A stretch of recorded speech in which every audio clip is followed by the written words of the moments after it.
right, guys, thanks for hopping on tonight. We have week 2 call already. Well, actually, technically, end of week 1, beginning of week 2, but our second call because we had called during preseason as well. But congratulations. You guys have made it 1 week into our challenge group, and that is so huge and such an accomplishment because I remember my first week in a challenge group, and it was hard. It was a lot of work. It was a lot of like barely being able to sit down on the toilet. It was a lot. I was in pain. It was a lot of work. But I remember jumping on the scale on Sunday morning that first week and being down 4 pounds. And I was so excited. And then I took measurements the next morning and I was down like 4 inches. And I was like, well, holy crap, this is working. And that was my motivation to keep going. So tomorrow morning, if you have not already done so today, tomorrow morning, I want you to hop on the scale. I want you to take fresh measurements, do it in the morning. That's when you always get your best results, and compare them. Because if you're just using the scale, sometimes that is not the best indicator of your progress because the scale can lie to you, okay? Because this program, especially if you're working through 21-day fix or a program of that nature, those programs build your muscles so much that you are going to tone up maybe faster than you're going to lose weight. So you're going to lose inches a lot faster sometimes than you lose weight. And if you're taking pictures, you're going to notice, oh, I have less cellulite. Oh, my butt is higher. You're going to notice some changes. Or, oh, I don't have as much back fat where my bra is. Those are the changes that I noticed once the scale stopped moving. But I had these progress pictures to compare them to. And I'm going to encourage you to take pictures from week to week as well. And you'll notice that by week 3, week 4, you compare your week 4 picture to your week 1 picture, it's going to be such a big difference as long as you keep going. It's really important, especially during this holiday season, to have those little checks along the way. I know for me, they help keep myself on track and in check. And they also motivate me where it's like, crap, we had 2 holiday parties this week, but I still maintained or I still lost an inch or a pound or anything like that. It's important to measure your progress so you kind of don't go hog wild over the holiday season. And I have some tips for you to share as, just some things to keep you going throughout this holiday season. But the first thing I really wanted to talk about was your meal prepping and your meal planning, because that is really where you're going to see the biggest difference in the way you feel, the energy that you have, everything. I just got into my second trimester of my pregnancy, so I'm about 17 weeks. And now that I'm in the second trimester, my energy's back, but I'm also able to eat a lot cleaner because I don't just want carbs the whole time to curb my nausea. With that said, I feel so much better. The first place that I personally notice when I'm eating clean and when I'm well hydrated, my wedding rings fit looser and my fingers don't feel tight when I put my fingers together, okay? That's a huge difference.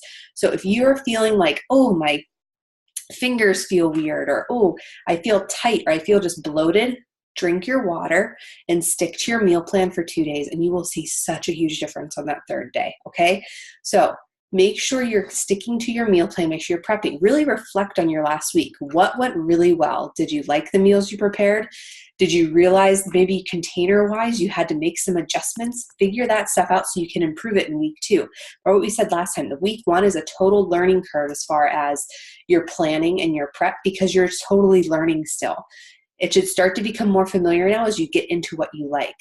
Matt, my husband, he's out there meal prepping right now. He makes his egg muffins for the week every single week. And I can share that recipe with all of you. I think it's actually in our recipes in our file section in our group. But he makes his egg muffins every single week.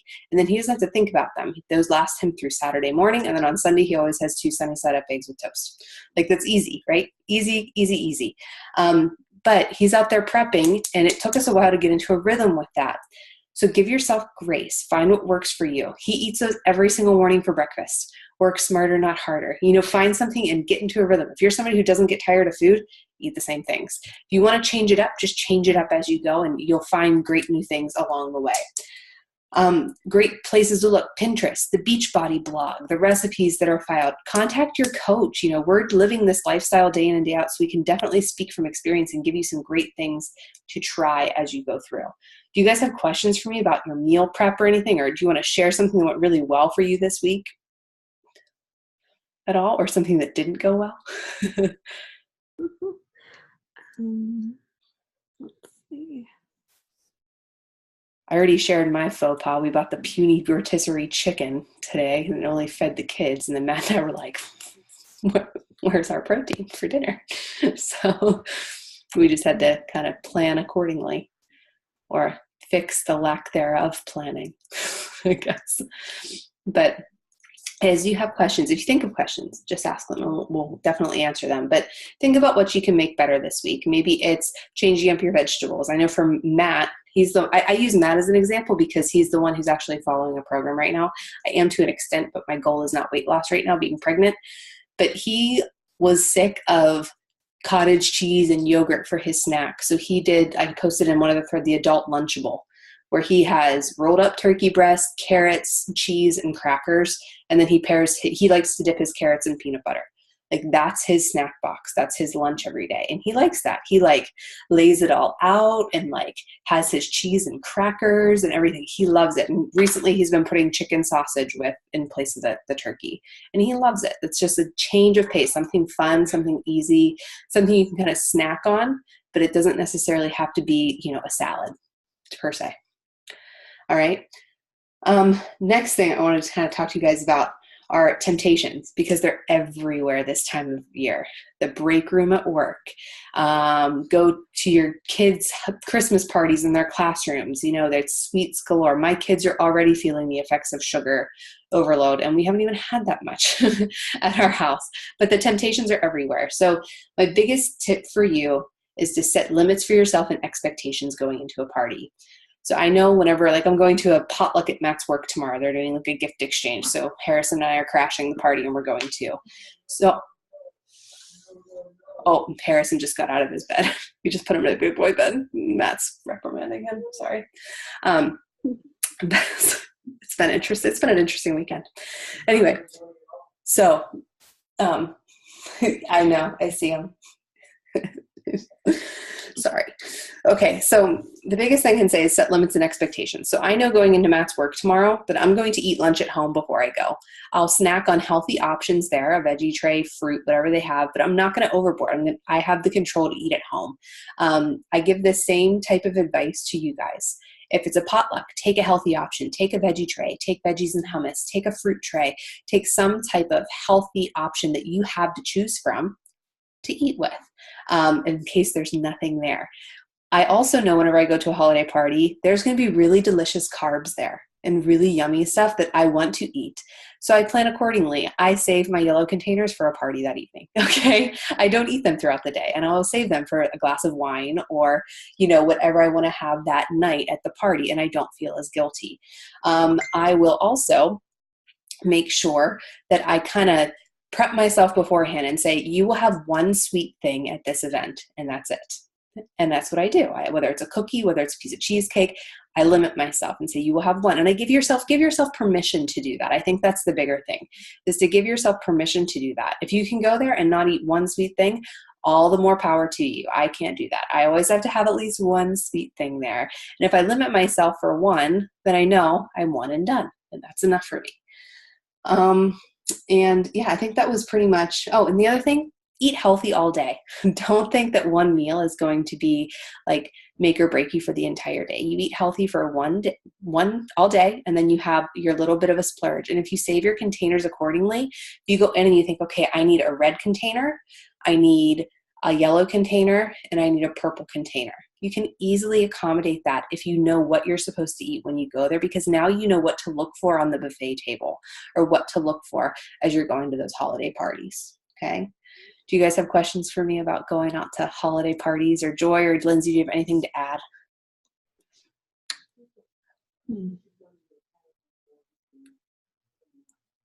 It's crazy this time of year, and it's really easy to get there and be like, give me all the Christmas cookies and eggnog and everything else. I don't really have too much to add. I mean, I think the biggest thing for me, when I was, going to holiday parties or whatever, is making sure that you are taking a healthy option, even if like the host or whatever says like, no, don't even worry about bringing anything, like we got it covered, whatever. I always like to take something anyway, even if it's something simple like a veggie tray. Like, you don't have to make something, just so that there's something there that you can snack on too, and they're not all going to be the unhealthy or sweet options that are kind of totally derail you. I know Dawn and I were talking about this. Dawn's one of the members of the group who's not on the call right now, but I work with her. And earlier this week, we had a luncheon at work, a holiday luncheon, and they had cookies there. Her and I each had one cookie, and we said, okay, this is it. Like, we're each having one cookie, and then we're back on track. So you do have to make sure you're giving yourself the permission, also to do that. So just kind of try to think ahead and prepare yourself mentally so that you're not just picking all those awful options like Allie had said. Yeah. And it's so easy to not pick the healthy options and to totally get there and overindulge. Especially when everyone else is. Exactly. And I will say too, you'll feel it the next day. If you've been eating clean, you're going to feel it the next day and you're going to regret it. And sometimes it takes learning it the hard way. In all honesty, I still learn it the hard way, how many years into it sometimes, but sometimes, just I think the biggest thing is give yourself permission. It's okay to have a sweet this time of year. It's all right. They're everywhere and they're delicious. Yeah, that's kind of all I wanted to touch on with temptations and kind of conquering them and kind of potluck survival skills, I guess you could say. The other thing I wanted to really touch on is muscle soreness, because I know the first week is hard, especially if you're doing a new program or you're getting back on track or it's been a while. It's hard that first week. It's hard. You're tired. Your body's not used to putting out that much effort to work through the workouts. And these workouts are challenging. If you're doing 21 Day Fix, it's a beginner program. Guys, that's a hard program. Okay. I'm in week 2 of that program and I'm like, we still have to work out tonight. Procrastination station over here. But I'm like, this is a hard program. And don't sell yourself short. They're hard, difficult programs, but you can do them. And the biggest piece of advice I have for you is if you're sore, still work out the next day. That's probably the best thing you can do for your muscles.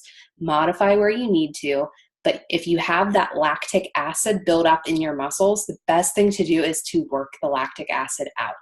If you sit, it's just going to get stiffer and stiffer. Or if you get up and move, you're going to be able to work that lactic acid out. Like I can remember, actually, Lindsay was with me. We had our very first Beachbody Coach Summit, and I was pregnant with my son. I was like 34 weeks pregnant. I looked like a buffoon walking around Nashville, Tennessee.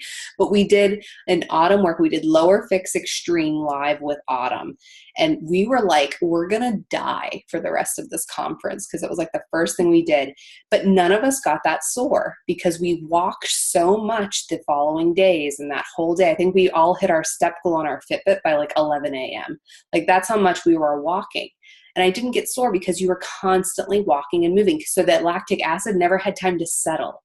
It was worked out of your system. And water too. Just flush it all out. But the best piece of advice is work out the next day. The way the programs are all laid out, if you're following the calendar, you're not going to be working the same muscle groups back-to-back days.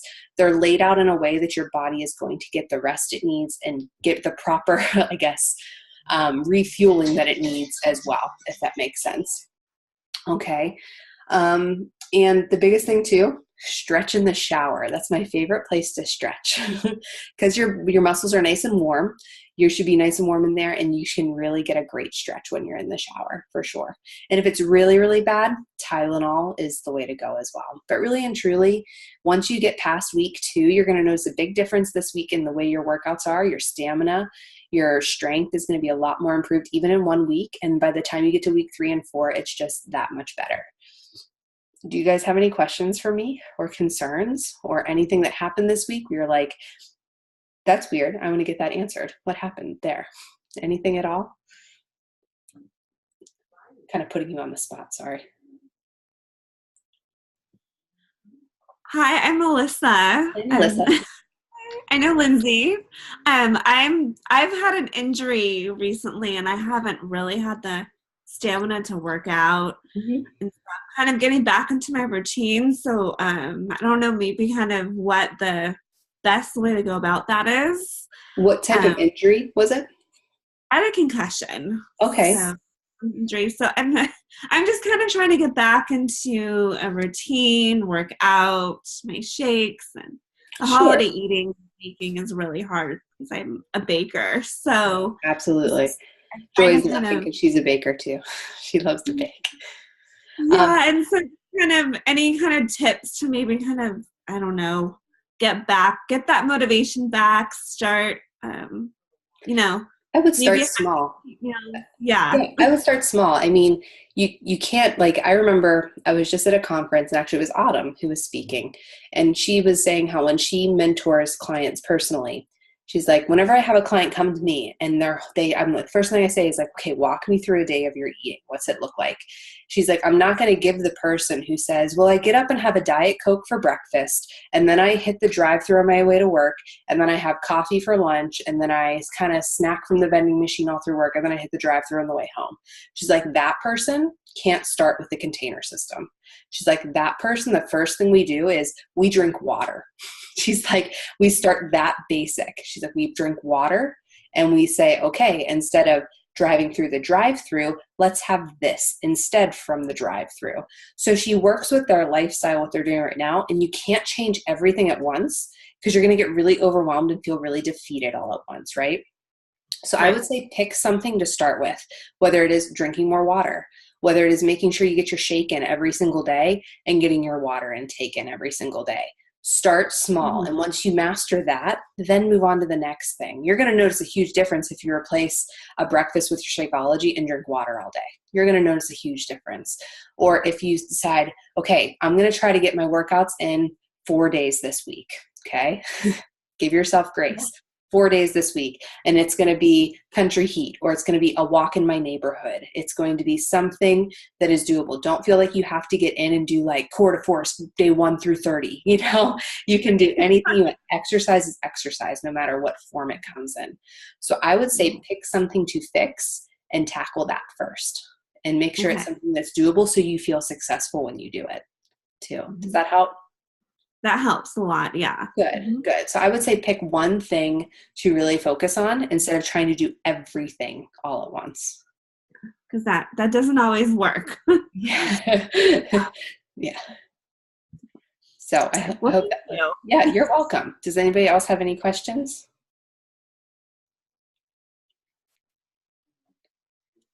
Anything? Joy, Lindsay, do you have anything to add? I was just going to add with the treats, something that I've learned that works for me. If I sit there and I'm like, okay, which one of these items would I never make myself, or I would only have this time of year? So like a chocolate chip cookie, I would leave it there because more than likely throughout the year I can have a chocolate chip cookie. So I try to make it more special experience to try that treat. That's a good tip, Joy. Like this time of year, like I know for me it's like the Buckeye balls, the peanut butter balls. That's like those are just Christmas cookies. Like you don't have those in July. Like and like the little wedding cakes, you know, those things, but like a chocolate chip cookie or peanut butter cookie, like that's why I bake those, because then I'm like, meh. That's true. They're not as special. And also too, like I know for me, like it's so easy to, as a mom, be like, well, let's make gingerbread houses and let's bake cookies and let's do all these things. There are so many other non-food related things you can do with your kids too, to just not even have that distraction there. Like, let's drive and look at the Christmas lights. Let's, a really cute assignment that my daughter had from school was actually a cardboard gingerbread man, and we decorated it with old Halloween candy, like that kind of stuff. Like that's just something fun and she like loved it. And I got to get out the glue gun. It was really fun. So we got to decorate the gingerbread man, but that's something that you can do that's still like a Christmassy activity, but it's not like with food and baking and stuff that's sweet and sugary. So look for things to do outside of food related options too.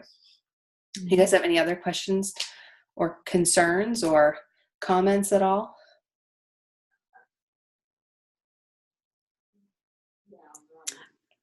Yes. Say like the holiday parties, well, Christmas Eve and Christmas, everyone's got the prime rib or the ham, having that like kind of proportion. I don't know, what is the best kind of tips when you got everything staring you in the face at the dinner table and kind of just tackling that? I know for me on Christmas, I'll still get my workout in. I'll get up early, I'll work out, I'll have my shake, but I plan on having good food on Christmas. Like I'm going to eat my mother-in-law's crab cakes, and I'm going to have the appetizers that my family makes for their Christmas thing, and I'm going to enjoy it. I'm not going to eat till I'm sick, but I'm going to enjoy it. I'm going to know my limits. Now there are things that you can avoid. Like for me, it's easy. I'm pregnant. I can't have alcohol. So that's an easy one, but I can avoid that. I can drink water. That doesn't mean I have to drink pop or I have to, drink sugary drinks. I can have water all day.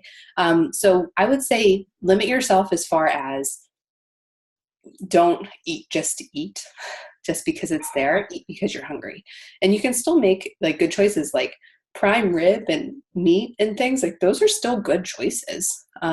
Maybe have one dinner roll instead of 3, those types of things. Like you can control those things. Pass on the butter on your dinner roll. Those little things that you can do will add up throughout the day. And I know my biggest thing is whenever I'm in a holidays, I have no self-control. I'm like, well, I really like that. So I'm going to have 4 servings of that and I'm going to keep eating it.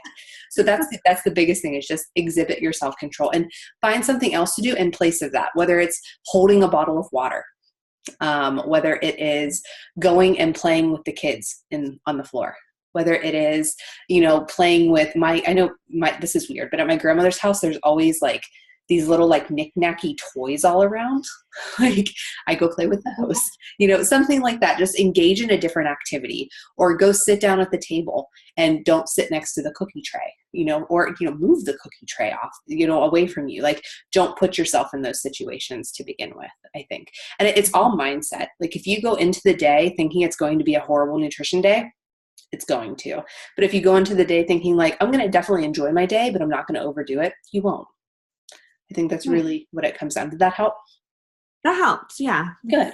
And know you're human. Like I'm going to enjoy my Christmas for sure. Absolutely. Another thing with that too, that at least I try to do, Melissa, especially for like if you're following the containers is, especially because, a lot of those holiday meals have a lot of carbs and like the alcohol counts as a yellow container, things like that. So, save your containers. Like a lot of times in the morning I'll have toast, but on a holiday I'll make sure I have eggs or another protein instead of having toast or pancakes or another carb, so that you're kind of saving up the containers that are going to be at the dinner table so you can still enjoy them and not feel like, oh my gosh, I had so many carbs today, I'm like way over. So you're still able to enjoy them without overdoing it, if that makes sense. Yeah. And like on the meals that you can control, like if you're going to take a snack with you on the way to your thing, if there's not going to be any vegetables there, I'm going to be munching on carrot sticks on my way there. Control what you can. If you need to get in your veggies that day and there aren't going to be any veggies options, scramble up some peppers and onions with your eggs that morning. Make sure you get some type of veggie in you. It's going to fill you up, but then it's also going to help flush out your system from all the junk you're eating too that day. Read that. I'll cancel it out. Yeah. And definitely, like Allie said, enjoy everything. Like if there are a couple more carbs than you're supposed to have, but you want to have everything, do that. Just make sure they're, smaller portions. Don't go overboard on it. Have a little bit of everything so it kind of balances out, and you're not eating too much of one thing, if that makes sense. Cool. Yeah, that's helpful, you guys. Yeah, know that we're human beings too. And it's important too for people who are like watching your journey. I will never forget, I went to a baby shower when I can't remember. I think I was like I was probably this stage pregnant with Harrison. And I went to another person's baby shower and they were like, oh, Allie, are you going to have cake or are you not going to have cake? I was like, oh, no, I want that cake. Like, give me the cake, And they were like, oh, we're shocked. I was like, I'm not dieting. Like this is something that is sustainable. Like I'm not going to deprive myself because I'm just going to want this still. And then I'm going to overdo it whenever I do get my hands on something sweet. So, know that it's okay. Really, it is. Yeah. Any other questions or concerns?